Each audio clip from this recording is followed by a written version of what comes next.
आज का हमारा टॉपिक है जावा ऑपरेटर। ऑपरेटर की बात करते हैं कि जो ऑपरेशन परफॉर्म करना होता है उसे ऑपरेटर का नाम देते हैं, जैसे plus minus multiply divide. Logical operator and gate or gate और नॉट गेट। ऑपरेंड क्या होता है? डेटा जिसके ऊपर ऑपरेशन परफॉर्म करना है। लॉजिकल ऑपरेटर की अगर हम बात करते हैं तो लॉजिकल ऑपरेटर एंड गेट होता है और गेट और नॉट गेट। आइए डिटेल में देखते हैं कि लॉजिकल ऑपरेटर्स क्या होते हैं। लॉजिकल ऑपरेटर्स की बात करते हैं तो हमने क्या कहा कि लॉजिकल ऑपरेटर्स हमारे एंड गेट और गेट और नॉट गेट होते हैं। तो एंड गेट का सबसे पहले देखते हैं। एंड गेट क्या कहता है? जब सारे इनपुट हाई होंगे तभी आउटपुट हमारा हाई होगा। मतलब कहने का अगर सारी कंडीशन ट्रू होगी तभी आउटपुट ट्रू जनरेट होगा। तो दो कंडीशन मान लेते हैं, ए ग्रेटर देन बी और ए ग्रेटर देन सी। अगर हमारी ए ग्रेटर देन बी फॉल्स है कंडीशन है और ए ग्रेटर देन सी भी फॉल्स है तो क्या जनरेट करेगा? फॉल्स शो करेगा। और हमने क्या कहा कि ए ग्रेटर देन बी अगर फॉल्स है और ए ग्रेटर देन सी ट्रू है तो क्या जनरेट करेगा? तो फॉल्स जनरेट करेगा। ए ग्रेटर देन बी ट्रू है और ए ग्रेटर देन सी फॉल्स है, क्या जनरेट करेगा? फॉल्स जनरेट करेगा। ए ग्रेटर देन बी ट्रू है और ए ग्रेटर देन सी भी ट्रू है तो क्या जनरेट करेगा? ट्रू जनरेट करेगा। कहने का क्या मतलब है कि जब सारी कंडीशन ट्रू होगी तभी आउटपुट हमारा ट्रू होगा, नहीं तो हमारा आउटपुट फॉल्स ही रहेगा। फिर और गेट पे आ जाते हैं। और गेट क्या कहता है? और गेट क्या कहता है? और गेट कहता है जब कोई भी एक इनपुट हाई होगा तो आउटपुट क्या हो जाएगा? हाई हो जाएगा। कहने का क्या मतलब है? दो कंडीशन ले ली, ए ग्रेटर देन बी और ए ग्रेटर देन सी।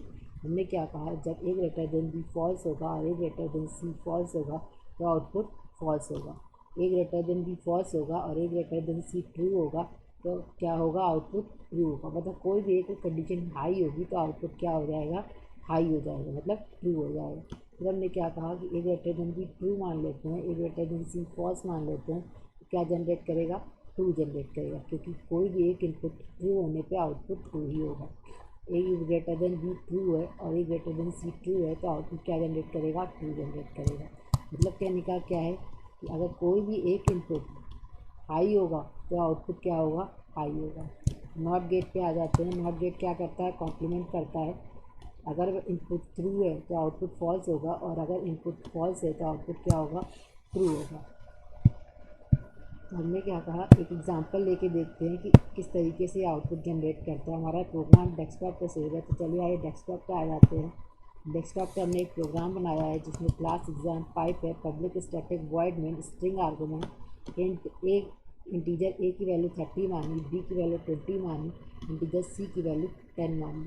अब मान लेते हैं, अब कंपैरिजन कराना है। हमने क्या कहा कि कौन सा लार्जेस्ट वन है। हमने क्या कहा कि ए ग्रेटर देन बी और ए ग्रेटर देन सी। इस कंडीशन में ए ग्रेटर देन बी और ए ग्रेटर देन सी में ए की वैल्यू कितनी है?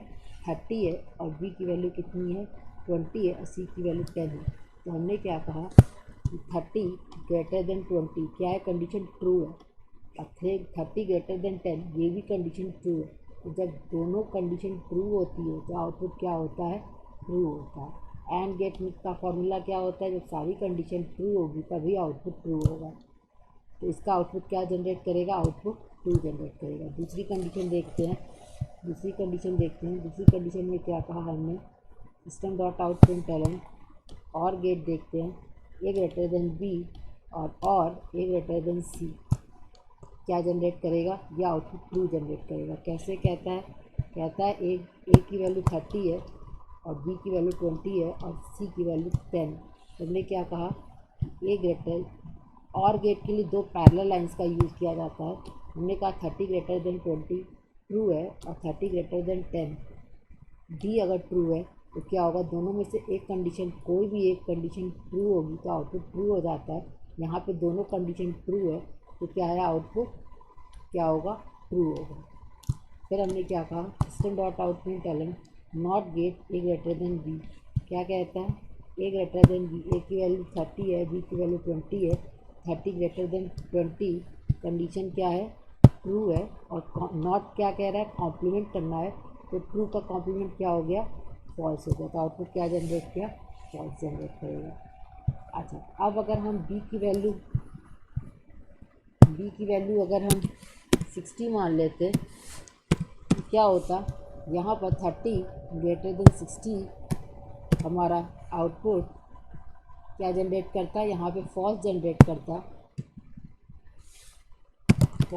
करता और आउटपुट क्या हो जाता है हमारा, फॉल्स हो जाता। उसी तरीके से यहाँ पर 30 ग्रेटर देन 60 कंडीशन क्या होती, फॉल्स होती, तो यहाँ पे आउटपुट क्या हो जाता, फॉल्स हो जाता। और क्या कहता है कि कोई भी एक कंडीशन अगर ट्रू है तो आउटपुट ट्रू ही रहता है। तो कहने का क्या मतलब है, अगर b की वैल्यू 60 मान लेते हैं तो 3 ग्रेटर देन 60 क्या जनरेट करेगा, फॉल्स जनरेट करेगा। और 30 ग्रेटर देन 10 क्या जनरेट करेगा, ट्रू जनरेट करेगा। तो आउटपुट क्या होगा, फॉल्स जनरेट हमारा करेगा। मतलब कोई भी एक इनपुट फॉल्स हुआ तो आउटपुट क्या हो जाता है, फॉल्स। कब हाई होता है एंड गेट में, जब सारे इनपुट हाई होते हैं, ट्रू होते हैं, तभी आउटपुट ट्रू होता है। और नॉट गेट रिवर्स करता है, कॉम्प्लीमेंट करता है ए ग्रेटर देन बी का कॉम्प्लीमेंट क्या हो गया, नॉट गेट का ट्रू कॉम्प्लीमेंट फॉल्स होगा। इस तरीके से आउटपुट हमारा जनरेट करता है। इसको हम डेस्कटॉप पर रन कराते हैं तो आइए देखते हैं क्या आउटपुट जनरेट करता है। तो हमारा प्रोग्राम डेस्कटॉप पे सेव है, CMD पे डॉस विंडो पे आ जाते हैं। हमने CD टाइप किया, डेस्कटॉप पे आ गए,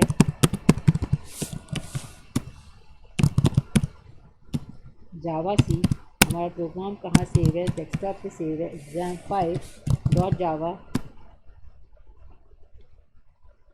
तो जावा exam5 क्या जनरेट कर रहा है, एंड गेट का आउटपुट ट्रू होगा, और गेट का आउटपुट ट्रू होगा, और नॉट गेट का आउटपुट फॉल्स होगा। इस तरीके से हमारा प्रोग्राम एग्जीक्यूट करेगा।